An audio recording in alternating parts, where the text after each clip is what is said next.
L'été approche, c'est dans 2 jours, et l'été, sur les plages, eh bien, ce sont les tatouages qui vont s'afficher. Ils sont de plus en plus à la mode, mais comme toutes les modes, eh ben, ça va, ça vient, sauf que les tatouages, eux, restent. Alors, Laurence Beauvillard s'est rendue à l'université de Marseille, où des spécialistes de la peau ont découvert le secret de longévité de ces fameux tatouages.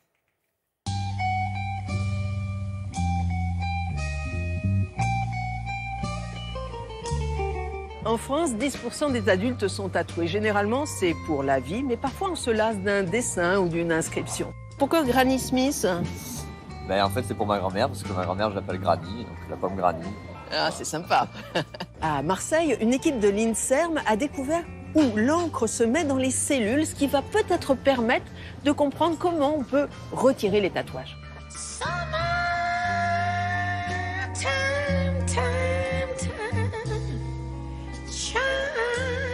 Bonjour Hélène. Bonjour.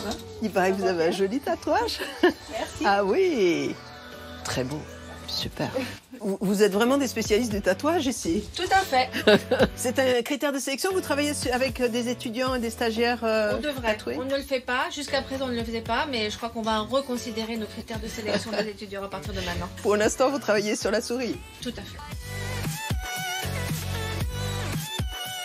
Pendant très longtemps, on a pensé que si le tatouage persistait, c'est parce que c'était des fibroblastes qui gardaient cette encre ou même des macrophages. Mais surtout, ce que les gens pensaient, c'était que ces cellules étaient éternelles. Ce que nous avons montré, c'est que ce n'est pas du tout ça.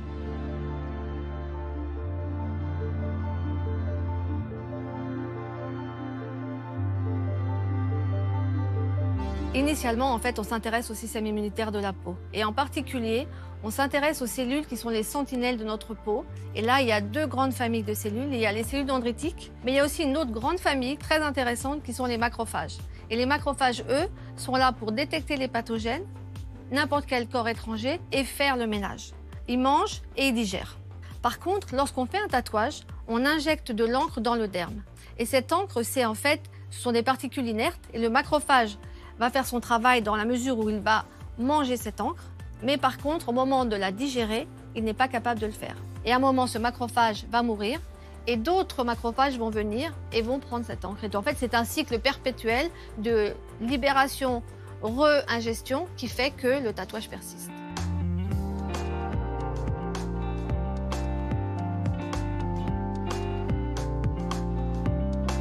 Ce que l'on a compris, c'est que cette encre était protégée dans les macrophages. L'étape suivante, ce serait d'être capable d'éliminer les macrophages localement, c'est-à-dire en appliquant des crèmes ou des petites injections dans le derme, afin que le laser qui serait appliqué juste après cette élimination des macrophages soit capable de casser ces grosses particules d'encre qui seraient alors éliminées de notre organisme plus facilement.